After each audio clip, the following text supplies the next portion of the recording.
In this briefing topic episode of the Squad Room, why are you here?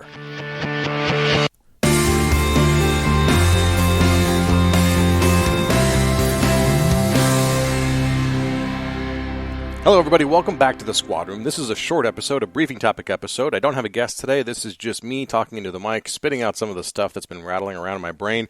Hopefully it provides you with some food for thought, some idea, some concept that you can explore on your own, you can journal about, you can meditate about, you can talk about with your partners, and it gives you something to think about. In my last briefing topic episode, I told the story of the Battle of Thermopylae, where 300 Spartans battled the overwhelming Persian army. I wanted to expand on the idea there that was presented in that episode, that we should be prepared to fight in the shade. Now, if you haven't listened to it yet, it's episode 61, and I suggest you listen to that first, but you'll catch up if you just follow along here. So, why are we here? Actually, the better question is, why are you here? Why are you listening to this show? Presumably, if you're listening to this show, you're going to fall in one of the few categories that I've found of people who listen to the show. Now, obviously, first, the most obvious one, not most important, but most obvious one is you're a cop. Also, we have a lot of people who listen to the show who want to be cops. Other people listen to the show because they have a loved one who's a cop. And there's others who are also first responders in a related field, fire and EMS. But that's about it. I'm sure I'm missing a few here and there, but all the emails I get are one of those four types of people. We're not attracting a lot of accountants to this show. So why are you here? Why are you listening? To get better? To make some changes? To fix some problems in your own life that you've identified and you're no longer willing to accept? Well, good. Me too. That's why I'm here. But why are you here? Right here. Where you are right now. If you're in the car, why are you in the car? Are you headed to work? Out on patrol, perhaps? Driving the kids to soccer practice? Maybe some of you are at the gym. Why are you there? Is it to get stronger? To get leaner? To impress the girls over at the elliptical machines? I see you looking. Why are you there? Maybe you're mowing the lawn, doing yard work. Why are you there? Is it to cut the grass and pick the weeds, tend the flowers? Okay, that's what you're doing. But why? Why are you doing it? Is it for self-satisfaction, for relaxation? Or is it to keep your yard as looking as nice as the neighbors? Some of you, myself included, might find yourself at a bar sometime this weekend. Why? Why are you there? Are you there to meet with friends, share an experience, bond with other humans? Or are you there to hide, to literally drown out parts of you, drown out fears, insecurities? To kill off with tasty poison the parts of you you haven't come to terms with? So why are you there? Why am I here? Am I here for self-satisfaction, growth, and personal development? Or am I here talking to this microphone because I want your attention? I want your approval. Maybe I want you to think I'm cool. Honestly, some days I'm not sure why I'm here.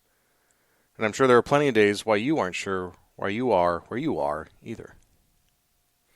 The only way to know why we're doing what we're doing, why you're practicing, or why you're participating, is to evaluate your intent, to dissect your motives, your reasons, your rationales for doing what you do.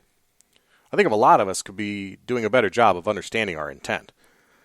Now, let's use that example of someone listening in their car right now. What are you doing right now? What is the purpose of your butt in that seat at that moment? If it's bringing the kids to soccer, is that your why? To play taxi for someone too young to operate their car?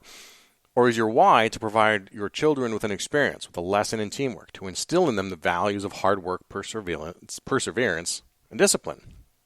That's a much better why than just playing taxi, right? For those that might be listening on patrol right now, why are you in that car? Are you there because it's your Monday and that's what you do and you go out on patrol and you drive around doing laps around your city?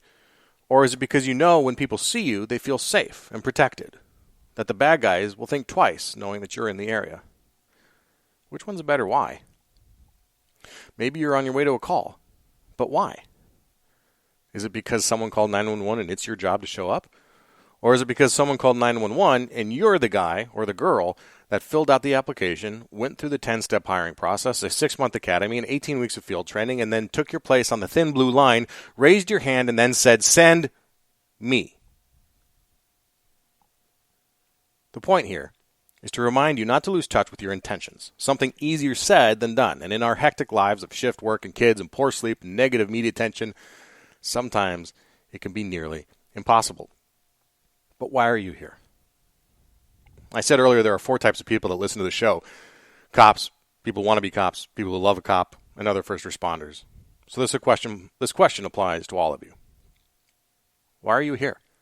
What is your intent today? What is your purpose? Why are you doing what you're doing? Is it for recognition, attention, promotion, social acceptance? Are we here to win the department's Medal of Valor award or to impress our coworkers as the top shot in the department? Well, here's the problem with that. If you're hoping to be recognized for your actions, your deeds, your behaviors, then you're choosing to value the results and not the process. The results, not the process. And that, my friends, is backwards.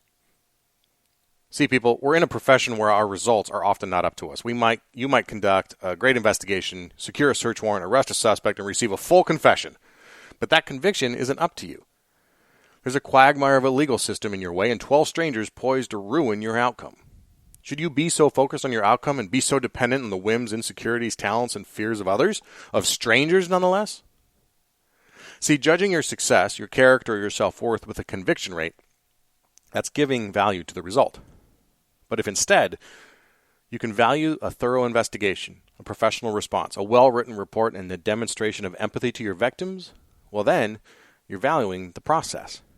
And the only thing you can control is the process. So, shouldn't your intention, your focus, your purpose be in the process? If that's all that we can control, I think so. Now, if we are seeking to find joy, pride, fulfillment, where do you think you are more easily to find it? In the results or in the process? You'll find it more frequently and readily in the process because, again, that's the only thing you can control. Now, here's the biggest struggle I see going on nationwide right now with our brothers and sisters on that line. We've been so marginalized by a media bent on sensationalized stories and a public who feels more suspicious of us since any time in the 60s, since the 60s and the Civil Rights Movement. There isn't a cop working today that went through that period, so it's all new to all of us. In policing, our employee reviews, our promotions, our reputation is often predicated on our results. We seek to be known as aggressive or proactive, an officer who is out on the street, hooking and booking. When we return from court, we regale our partners with the stories of the prelim and how the suspect was held to answer on the charge. But that's a result. We bemoan the prosecutors when they cut a plea on a case you work so hard on, and you're not happy with the result. It's natural, and I do it too, but it eats us up. Why are we so concerned? Why do we care? If your purpose in this job is racking up incarceration rates, traffic citations, and popular support on social media, you will forever be putting your purpose, your reason for doing this job, into someone else's hands. But if your purpose is in bringing calm to chaos, defense to the defenseless, and upholding and defending the Constitution, well, then no one can ever take that away from you. Now, should it matter what people say about us on the news or on Facebook? For anyone who's been doing this job for any amount of time, I'm guessing that during your training in the academy, you got plenty of lectures on being prepared for being unpopular. Some of us were even proud about it. I lost friends because I became a cop, and I was fine with that. You were told to expect the rants, the jerk on the traffic stop screaming that he pays your salary, the thankless domestic violence victim who blames you when you arrest the guy who just gave her a black eye.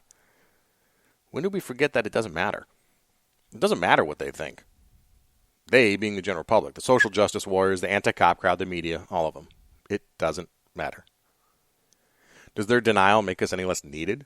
It's just the opposite. People who deny the need for law enforcement, deny the value you bring, they need you more than most. It's my belief that these people are predisposed to being victims. And I don't mean here that they cry victim like crying wolf, but I mean that when they're truly likely to be victims because their sense of law and righteousness and honor and value are askew. It's not that they're bad people, they just don't know. And really, they're ignorant to the fact that they don't know. So why are we trying so hard to convince people who don't like us that they need us? Why don't we just show them? But here's the thing. We can't show them with work stoppages and slowdowns like the blue flu or the Ferguson effect. In my mind, that only proves their point. You can't display it on your cop t-shirts and decals that loudly announce you're an off-duty cop. Sure, there's a place to enjoy those things, but perhaps a t-shirt with a Spartan helmet and some quote about being a warrior is sending a wrong message to the soccer mom in line behind you. I'm a warrior. Get back. I'm dangerous. When we wear those shirts or blast those stickers on our cars, we're actually begging people to notice us. Please look at me. Please acknowledge me. Please give me respect. Why? Why do we need that attention? And what do you expect when you get it? A thank you? Someone asking you for your autograph? Is that the sign of a true warrior? As our previous guest, Colonel Grossman, has said, the sheep are uncomfortable around the sheepdog. We remind them too much of the violence that lurks in the dark, so they prefer to keep us at a distance. Another famous quote by George Orwell says that people sleep peacefully in their beds because rough men stand ready to do violence on their behalf. I'll add women to that. Rough men and women stand ready. But nowhere does he say that we stand ready only if the public adulation is sufficient to stroke our ego. No. We stand ready regardless. Going back to my point, collectively we, as the police, are becoming focused on the result, and in my opinion, it's an unattainable result anyway. We're focused on achieving the result of public adoration and support from a fringe who doesn't understand us. Instead, we could focus on the process. The process is simple. Go to work every day to protect the downtrodden, hunt the evil, and defend the Constitution. Value the quality of your work, the things you yourself can control. If we can focus on the process, we might improve the result. So how do we do that? You need to reconnect with your purpose. You need to reconnect with your intent. As I said at the beginning, why are you here? Drop the BS, drop the macho crap, drop the baggage and the salty salt of a lengthy career. Why are you here? What do you intend to do? What is your intention? What is your intent? Wear your intention like a piece of equipment on your gun belt. In fact, better yet, wear it like your badge. Keep it polished and bright. Keep it easily identifiable. Keep it recognizable to those around you. Wear your intention, your true intention for doing this job. Wear it proudly, just like that badge. For when you do, the reflection off of your intention, like your badge, will draw others to you. You, yes, you, can lead people, but only once your purpose and intention are in alignment. So if they're not, get to work. Until next time, take care of each other and stay safe.